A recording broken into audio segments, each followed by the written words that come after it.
হরিশ্চন্দ্রপুরে সালালপুর থেকে শনিবার সকালে ব্যবসায়ীর বাড়ির সামনে থেকে অপহৃত হয়ে যাওয়া 7 বছরের শিশু কন্যাকে 6 ঘন্টার মধ্যে উত্তর দিনাজপুর জেলার করণদিঘি থানা এলাকা থেকে উদ্ধার করে খবরের শিরোনামে উঠে আসে হরিশ্চন্দ্রপুর থানার পুলিশ। গ্রেপ্তার করা হয়েছে 2 অপহরণকারীকেও। রাজনৈতিক নেতা থেকে শুরু করে জনসাধারণ পুলিশের প্রশংসায় পঞ্চমুখ। চায়ের দোকান থেকে শুরু করে সর্বত্র পুলিশের এই মহৎ কাজকে স্যালুট জানানো হচ্ছে। পুলিশের মনোবল চাঙ্গা করতে রবিবার সন্ধ্যায় হরিশ্চন্দ্রপুর থানার পুলিশ প্রশাসনকে ফুলের তোড়া ও নতুন বছরের অগ্রিম ডায়েরি দিয়ে শুভেচ্ছা জানালেন মালদহ জেলা পরিষদের কৃষি, সেচ ও সমবায় কর্মাধ্যক্ষ রবিউল ইসলাম। পাশাপাশি শিশুটির পরিবারের সঙ্গেও সাক্ষাৎ করেন তিনি। অপরাধীদের কঠোর শাস্তির দাবি তুলেছেন শিশুর পরিবার থেকে শুরু করে এলাকার মানুষ।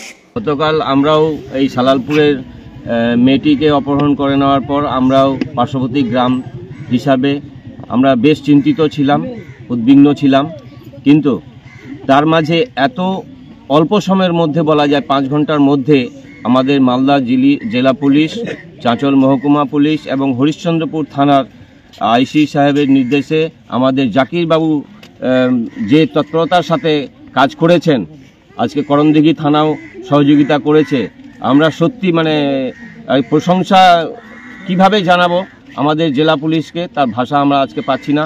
আমরা খুব আজকে আনন্দিত, আমাদের সালালপুর গ্রামের সবাই আজকে আনন্দিত। এই পরিবারটির কি অবস্থা ছিল যারা দেখেছেন তারা বুঝছেন, তাদের উপর কি বিতেছে গতকাল তারা জানতেন। গতকাল রাত্রে আমাদের পুলিশ প্রশাসনের মাধ্যমে উদ্ধার হওয়া মেয়েটিকে তাদের পরিবারকে তুলে দেন। তাতে আমরা